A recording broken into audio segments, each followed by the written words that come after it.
ada ijma, ya kan? Ada Kias. Kalau kita lihat di sumber hukumnya apa? Ya Al-Quran, hadis, ijma, kias. Ijma dan kias ini menggunakan akal. Al-Quran, hadis ini adalah wahyu. Oke? Jadi kalau kita pahami, aswaja itu adalah kelompok yang menggunakan wahyu dan juga akal.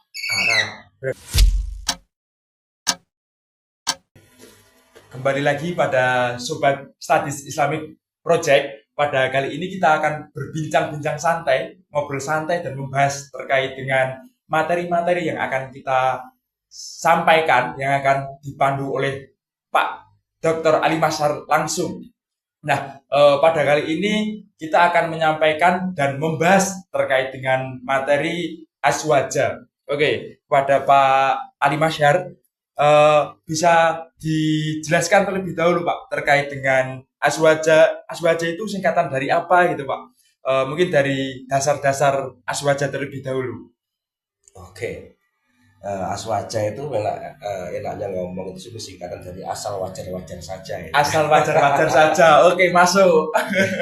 Itu untuk mempermudah aja. Tapi sebetulnya aswaja itu ya singkatan dari Ahlus Sunnah wal Jamaah. Ahlus Sunnah wal Jamaah. Ahlus Sunnah wal Jamaah. Nah itu kalau apa sih sebetulnya Ahlus Sunnah wal Jamaah itu ya, kalau kita ngomong secara mudahnya itu ya ahlun itu adalah golongan ya, kelompok. Sunnah itu adalah sunnah Rasul, dan wal jamaah itu adalah jamaah, biasanya dimaknai sebagai kelompok. Ada juga yang maknanya ada sebagai sekelompok sahabat, mayoritas gitu ya, mayoritas. Kan kadang dulu juga disebut namanya aswaja itu adalah kelompok yang mengikuti kelompok mayoritas gitu ya. Nah, tapi yang paling mudah lagi adalah sebetulnya kalau kita merujuk kepada salah satu hadis ya, atau ya salah satu hadis yang sataftariqu ummati ala salasi wa sab'in itu kan, yang umatku akan dipecah jadi 73 golongan. 73 golongan. Kulluhum finnar illa wahidah, semuanya itu adalah masuk neraka illa wahidah kecuali satu. Nah, kemudian kan ketika itu ditanya oleh sahabat, man huwa ya Rasulullah, ya, siapa dia itu yang satu itu, kemudian Rasulullah bilang bahwa ahlu sunnah wal jamaah. Nah ini kan masih menyebut ahlu sunnah wal jamaah. Nah terus kemudian ditanya lagi oleh sahabat, mahia ya Rasulullah, apa itu ahlu sunnah wal jamaah itu? Nah di situ kemudian Rasulullah menjawab, ma'ana alaihi al-yawma wa ashabi. Jadi kelompok yang artinya secara mudahnya yaitu kelompok yang mengikuti saya, ya kan, dan sahabatku, kan, atau para sahabat. Nah di sini sebenarnya dari hadis ini itu bisa dipahami bahwa aswaja atau ahlus sunnah jamaah itu adalah kelompok yang mengikuti Rasulullah. Maksudnya mengikuti Rasulullah apa? Yang mengikuti Al-Quran dan hadis. Wa ashabi, dan para sahabat. Jadi nggak cukup. Jadi aswaja itu bukan kelompok yang hanya mengikuti Al-Quran hadis saja, enggak. Tapi apa juga mengikuti para sahabat. Nah, para sahabat di sini maksudnya apa? Yaitu ijma dan qiyas. Karena apa? Karena setelah Rasulullah wafat itu sudah tidak ada kewahyuan. Ya, tidak ada wahyu lagi. Wahyu itu kan berhenti di Rasulullah. Nah, kemudian yang dilakukan oleh para sahabat apa? Ketika tidak ada dalam Al-Quran, tidak ada dalam hadis, kemudian apa? Yaitu melakukan ijtihad. Nah, dari ijtihad itu kemudian nanti ada kesepakatan fatwa. Sepakat itu yang kemudian disebut nama ijma. Dan ijtihad itu juga menggunakan qiyas diantaranya metodenya. Nah, seperti itu. Itu aswaja kalau kita pahami secara definisi umum, general. Oke Pak, sebelum kita lanjut mungkin bisa dijelaskan Pak arti dari ijma dan qiyas. Oke, kalau ijma itu kan kesepakatan. Kesepakatan bisa kesepakatan sahabat, bisa kesepakatan ulama. tentang suatu persoalan. Gitu. Kalau kias itu adalah metodenya sebetulnya. Metode untuk ijtihad. Di antara salah satu metode untuk ijtihad atau menggali hukum dari sumber Al-Qur'an dan hadis, ya kan, terutama dengan ijma itu menggunakan kias itu di antaranya. Contohnya sederhana. Di dalam Al-Qur'an itu yang langsung menyebutkan bahwa Al-Qur'an dan hadis yang menyebutkan bahwa katakanlah ciu atau topi miring, bukan homer. Jadi ciu atau topi miring itu adalah haram. Itu kenapa? Karena dikiaskan dengan homer. Dengan homer, ya. Nah, homer itu ada dalilnya di Quran, gitu kan? Iya, kalau homer ada dalilnya. Ada dalilnya, sorehnya itu ada. Homer itu ada. Kenapa kok homer haram? Karena itu muskir, memabukkan. Nah, oleh karena itu sesuatu yang memabukkan itu dihukumi sama dengan hukumnya homer. Oleh karena itu kan ada kias yang mudah itu ada contoh kullu muskirin haram, ya kan, setiap yang memabukkan itu haram. Al-khamru muskir, khamr itu memabukkan. Natijahnya apa? Kesimpulannya apa?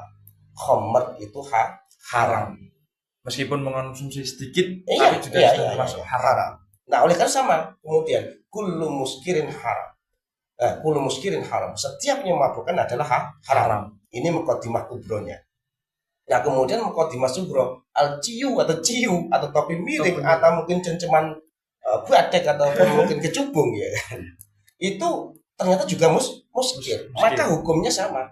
Jadi al-ciu atau mungkin topi miring ataupun apa itu namanya yang memabukkan itu, maka hukumnya haram. Kenapa haram? Dikiaskan dengan hukumnya khamr. Nah, jadi kias itu metode menyamakan sebuah hukum yang itu tidak ada hukum sesuatu yang itu tidak ada penjelasannya secara sores dalam Al-Qur'an atau hadis, tapi hukum apa yang bisa disamakan itu ada di situ, semacam itu. Itu kalau ijma dan kias. Tapi yang perlu diperhatikan teman-teman sebetulnya ketika bahas aswaja, kita sebetulnya, maaf ini mungkin agak sedikit tulis. Jadi tadi definisi aswaja itu kan diambil dari ini, ma'ana alaihi al-yawm, ya kan, wa ashabi, ya.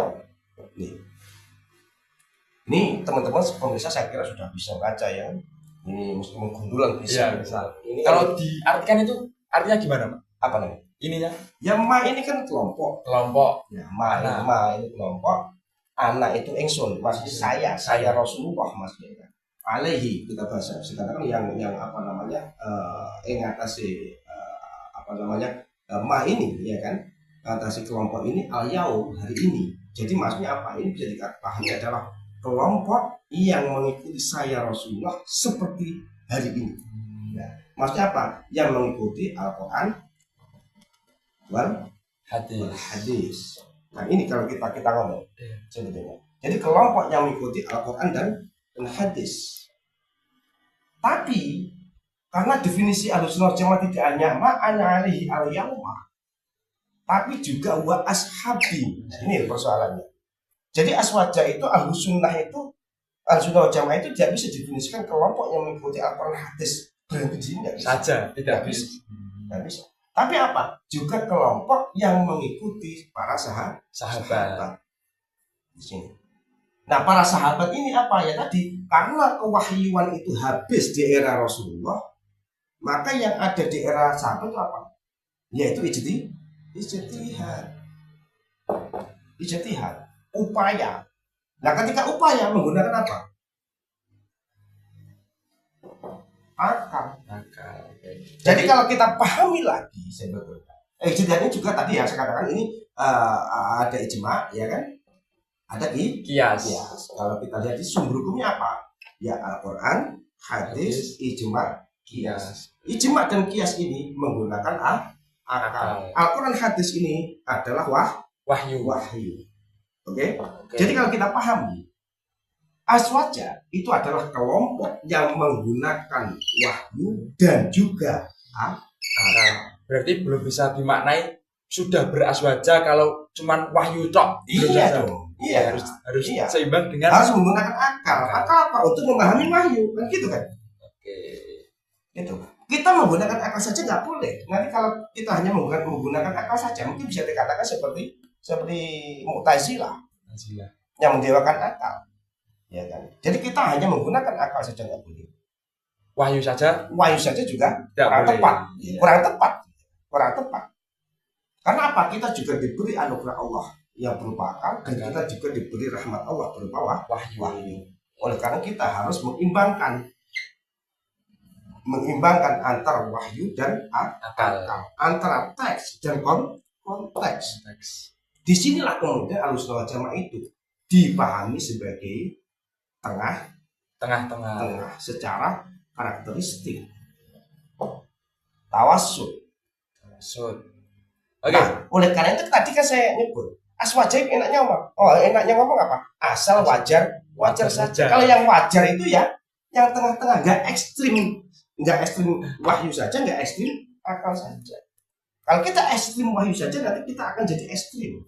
Atau mungkin dikenal sekarang seperti Islam radikal, literalis. Tapi kalau kita nanti itu murni ke sini, kita mungkin akan dicap liberal. Kalau ke sini, nah aswaja itu apa? Tengah-tengah, termasuk antara dua kutub ekstrim ini. Itu mungkin namanya aswaja. Ya, pemahaman saya secara umum seperti ini.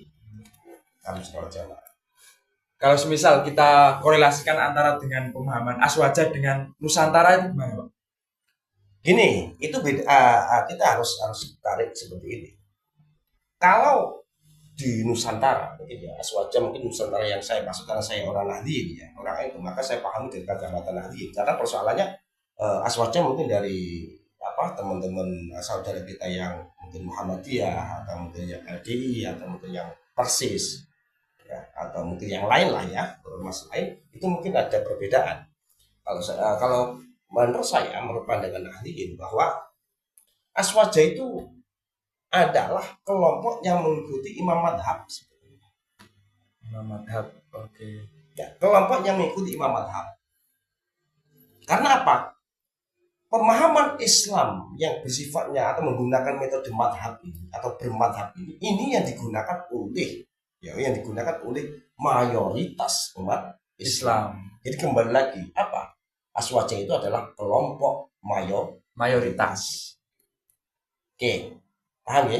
Ini perlu garis bawah. Nah, kemudian karena ternyata mayoritas umat Islam ini bermadhab, dan bermadhabnya itu sudah sangat kelihatan. Kelihatannya dari mana? Jadi sudah bisa disebut madhabnya siapa aja. Mungkin bisa dihapus ya. Mungkin kita ini enaknya kita memang pakai itu biar nanti nggak biar mudah dipahami. Biar mudah dipahami. Nah, inilah nanti yang kemudian yang digunakan oleh aswaja menurut NU. Oke ya, gini kan cara garis besar ya teman-teman. Jadi pilar ajaran Islam itu kan ada 3 sebagai cara garis besar. Ya, cara besar itu pilar ajaran Islam itu ada 3. Pilarnya apa? Yaitu fikih, atau mungkin kalau di hadis Jibril itu yang Islam itu sebetulnya. Terus kemudian ada akidah.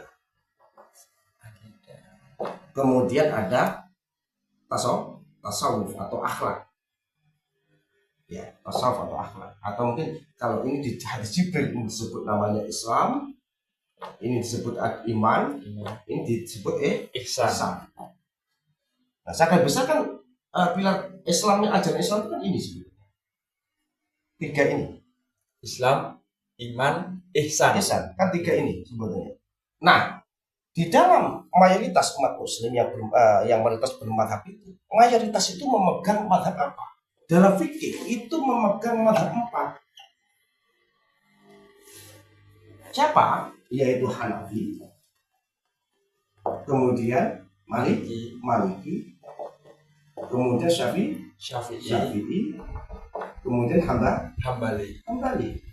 Ini dalam fikih. Ingat. Jadi di masing-masing poin inti ini atau ajaran pilar inti ini, itu masing-masing itu punya imam mazhab sendiri. Jangan digebiah-uyah. Gebiah-uyah itu maksudnya apa? Oh, Syafi'i. Anda apa? Syafi'i.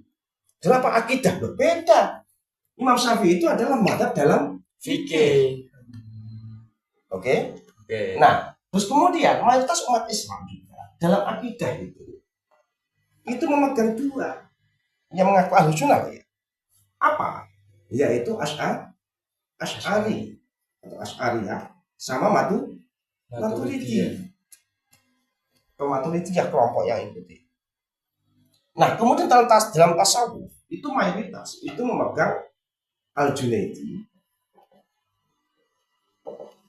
sama Al-Ghazali. Nih. Nah, karena mayoritas itu seperti ini, umat Islam ya, mayoritas begini, kemudian NU itu memahami aswajid apa? Pokoknya kelompok atau orang yang mengikuti dalam fikih salah satu dari 4 imam mazhab ini, dalam akidah mengikuti salah satu dari 2 mazhab, dalam tasawuf mengikuti salah satu dari 2 mazhab ini atau yang senada, ya kan, yang senada dengan dua mazhab ini, maka dia aswaja. Itu kalau di dalam ini. Dan perlu digarisbawahi lagi teman-teman. Ternyata masyarakat kita ini dulu di era-era pas waktu yang mungkin NU awal ya, itu ternyata ketika dijelaskan seperti ini pun masih bingung. Maka jangan heran ketika kadang orang, mazhab kamu apa secara fikih? Syafi'i. Tapi ketika ditanya kitab Imam Syafi'i apa? Enggak tahu. Ya jangan salahkan mereka. Ya karena memang ya masih berat juga ternyata. Akhirnya para ulama, para kiai, kalau dalam fikih pokoknya sampai ikut Fathul Qorib atau Safinatun Najah atau mungkin Sulamun Taufik, ya kan? Jenengan aswaja dalam fikih. Mungkin ini juga masih asing baik untuk pemuda zaman sekarang ya Pak. Kecuali kalau udah pemuda yang udah pengalaman di pondok mungkin udah nggak asing lagi dengan istilah-istilah tersebut. Saya kira teman-teman juga nggak asing lah. Nggak asing, apalagi mahasiswa UIN ya Pak. Mahasiswa UIN ya nggak asing lah. Nggak asing. Harusnya ini sudah di luar kepala. Di luar kepala udah dasar ya. Udah dasar sebetulnya, gitu kan. Nah, terus kemudian mungkin dalam akidah udahlah. Muncul kitabnya Abu Hasan Al-Asy'ari yang kitabnya Ibanah atau nggak paham. Ya, wujudnya kitab itu nggak paham. Akhirnya udahlah, yang paling mudah-mudah aja lah. Pokoknya jenengan itu kalau dalam akidah mengikuti akidatul awam atau jenengan megang mungkin akidah seket, ya udah jenengan itu aswaja dalam fikih, dalam akidah. Semua dalam tasawuf, sampai mau tasawufin gawe ihya atau mungkin gawe hikam atau mungkin paling pakai wasoya atau wasiatul mustafa, ya kan? Atau mungkin akhlakul banen atau mungkin pakai bidayatul hidayah. Itu jenengan adalah aswaja secara tasawuf. Nah, itu kan apa? Itu sebetulnya untuk mempermudah supaya masyarakat ya kan itu enggak dibingungkan dengan konsep-konsep gitu. Mereka biar langsung praktek. Nanti kalau enggak gini, intinya enggak semua masyarakat itu kadang mampu untuk diajak berpikir secara daki gitu loh. Betul. Udah mendingan langsung pokoknya sampai apal akidah seket sampai aswaja. Sampai meyakini sampai aswaja. Sampai niku memahami pakai salate atau wudune atau mungkin masalah zakatnya atau mungkin hajinya mengikuti Fathul Qorib atau Safinatun Najah atau Sulamun Taufik sampai niku aswaja. Meskipun sampai nggak paham al-um, ya kan? Ar-Risalahnya Imam Syafi'i, ya. Itu adalah yang dilakukan oleh para ulama kita, kebijaksanaan para ulama kita. Ya, jadi maksudnya apa itu? Kebijaksanaan luar biasa ulama kita untuk membumikan aswaja di Nusantara. Itu pemahaman sedangkal pemahaman saya gitu ya. terkait masalah aswaja ketika dilarikan ke Nusantara. Itu. Kalau misal kita pecah Pak, kita geser ke Nusantara, fokus ke Nusantara. Nusantara ini bisa dijelaskan Pak, apa sih itu Nusantara? Nusantara itu sebetulnya gini, Nusantara itu ya wilayah yang sebetulnya kalau kita lihat dalam sejarah ini, kalau semua salah nanti mohon dibenarkan gitu ya. Kalau sepahaman saya Nusantara itu adalah suatu wilayah yang dulu itu berada di wilayah kekuasaan Majapahit sebetulnya. Karena itu termasuk Patani Thailand, kemudian Malaysia. Ya. Itu tuh dulu disebut juga Nusantara. Archipelago kan, archipelago itu yang dulu adalah wilayah yang masuk kekuasaan kerajaan Majapahit, itu disebut namanya Nuswantara atau Nusantara. Meskipun mungkin kalau yang sekarang ya Nusantara ya itu Indonesia. Gitu. Kalau guyonan di tongkrongan kami itu Nusantara itu NU, santri dan tentara. Gitu, Pak. Itu guyonan sepele ya. Ya. Ini juga yang menarik. Ini selain Nusantara ada istilah Jawa. Nah, Jawa kalau tempo dulu. Itu Jawa itu tidak hanya Pulau Jawa. Ya betul. Saya juga sempat dengar itu Jawa bukan hanya fokus di Pulau Jawa gitu Pak. Enggak. Tapi kurang paham saya Pak juga. Ya itu sama, Jawa itu dulu di Arab gitu ya. Di era-era masih Haromen dikuasai oleh Turki Utsmani gitu. Orang-orang orang masyarakat kita atau orang-orang Jawa itu banyak yang ke sana. Jawa bukan dalam artian etnis Jawa sebetulnya. Dan sekarang dikenal dengan orang Jawa itu apa? Ya Thailand, Patani itu masuk Jawa. Terus kemudian orang Malaysia juga Jawa. Kemudian para ulama-ulama dari mana itu Sumatera juga disebut Jawa. Jadi itu Jawa itu yang Nusantara itu sebetulnya yang dimaksud. Tapi kan sekarang kan menyempit hanya untuk menyebut Pulau Jawa. Bahkan nggak Pulau Jawa, hanya Jawa Tengah sama Jawa Timur. Kalau Jawa Barat kadang nggak ngaku sebagai orang Jawa. Ya kan gitu kan biasanya. Dari segi bahasa pun sudah beda ya, bahasa Barat. Gitu, ya. Itu kalau kita lihat dari sisi sejarah itu. Tadi kembali tadi aswaja kalau para ulama Nusantara dulu memudahnya seperti itu. Pokoknya mengikuti kitab-kitab yang banyak dikaji di pesantren, ya kan? Yang kitab kuning itu sebetulnya yang sudah ilmunya yang bersanad gitu ya. Ya, kalau di pesantren kan ilmunya bersanad. Ya, mama saya ngaji kitab Safinatul Najah ini dari siapa? Dari kiai saya itu dari gurunya lagi kan gitu. Sanad jelas. Gitu. Itu penting. Karena agama itu adalah salah satu kuncinya adalah sanad. Betul. Biar pemahamannya nggak salah gitu. Nah ini nggak tahu kalau sekarang, nampaknya sekarang itu sanadnya langsung ke Syekhona Google gitu. Sekarang itu banyak yang mengandalkan Google ya Pak. Iya. Kalau semua orang langsung pelajari dari Google gitu ya. Atau mungkin siapa tahu langsung pelajari langsung ke sumber utama gitu kan. Dengan tanpa memiliki kemampuan yang mencukupi untuk beristiad. Itu sebetulnya dia tuh bermain-main dengan pikirannya sendiri dan pemahamannya mereka sendiri sebetulnya. Nah ini bahaya juga sebetulnya. Itu Mas aswaja ke Nusantara. Yang ada di Nusantara dalam artian di sini adalah dalam pandangan Nahdliyin menurut pemahaman saya yang saya paham. Gitu. Terus ini Pak, pesan-pesan dan kesan untuk pemuda zaman sekarang Pak terkait dengan amaliyah, amal-amal dan pengetahuan terkait dengan aswaja Pak. Kalau saya sebetulnya aswaja itu kata kunci yang di sini yang harus dipegang adalah ya tadi kita harus ngambil garis tengah antara dua kutub ekstrim dalam memahami agama, dalam bersikap entah itu sosial atau politik, ya kan? Itu sebetulnya kita menggunakan garis tengah itu sebetulnya kita sudah aswaja sebetulnya. Berarti mempelajari ilmu apapun itu harus menggunakan aswaja. Iya, masih aswaja dalam artian adalah cara berpikir untuk ngambil garis tengah dari kutub ekstrim gitu. Nggak harus mempelajari agama Islam saja, bahkan ilmu pengetahuan, ilmu politik pun kita harus terkait menggunakan dengan aswaja. Ya iya dong, karena kalau aswaja itu selalu dijadikan sebagai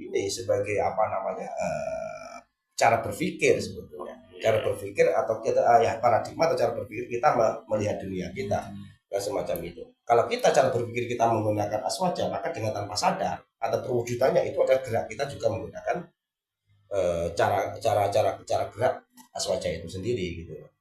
Nah, itu penting. Cara pandang tengah-tengah itu penting. Jadi apa? Teks, konteks, ya kan, nas, akal. Ini harus kita ambil imbang. Oleh karena itu nanti kita apa? Nanti agama Islam itu akan soleh likuli zaman wal makan. Jadi akan terus baik dalam situasi dan masa apapun. Itu memang kita harus perhatikan, memang kita harus paham mana yang itu bisa berubah mengikuti zaman dan tempat, mana yang itu adalah musabbat, tetap nggak bisa berubah. Itu kita harus paham. Nanti jangan sampai salah juga. Karena gini, di Islam itu adanya tetap, betul, ada tetap. Contoh sederhana. Sholat itu harus pakai bahasa Arab. Harus pakai bahasa Arab. Iya, karena itu qat'i. Ya, harus pakai bahasa Arab. Dan jumlah rakaatnya itu. Jangan kemudian jenengan tambah. Subuh ya hanya dua. Tidak boleh ditambah karena kita tidak boleh tambah. Wah, ini sekarang mungkin kalau subuh ini situasinya ropok atau gimana, akhirnya cukup 2. Sekarang kan sudah agak longgar, sekarang tambah 4. Enggak bisa. Ini karena apa? Ini tetap musabbat. Tetap. Karena masuk sesuatu kategori yang tetap. Tapi ada yang bisa berubah mengikuti zaman dan masa. Tapi itu pun mengikuti zaman dan masa ini pun tidak boleh lepas dari nilai inti yang ditorehkan dalam nas ajaran itu sendiri. Gitu. Jadi akhirnya nanti ketika kita memahami Islam ya di Nusantara ini, akhirnya apa? Kita harus memahami nilai-nilai esensi juga kan. Jadi selain dari yang tadi mufakat yang tetap, kita memahami secara esensial, kemudian kita kontekskan dengan konteks Indonesia dan era sekarang. Ini penting. Karena kalau nggak gitu, kita nanti akan ketinggalan. Kita akan ketinggalan zaman dan kita akan terserabut dari lingkungan kita sendiri. Kalau kita cara pandangnya aswaja sebenarnya, kalau sunnah jamaah dalam arti apa, ngambil garis tengah antara teks yang itu lahir di Arab, ya kan? Kita seorang Muslim kan harus mengikuti itu juga, ya. Tapi kita juga ingat, kita juga orang Indonesia. Yang di sini kita itu hidup dan di sini sudah ada nilai-nilai, sudah ada tradisi, ada ini. Kita juga harus memperhatikan ini, biar kita tidak tercerabut juga dari di mana kita lahir. Kita juga tidak meninggalkan nilai-nilai esensial dari Islam itu sendiri.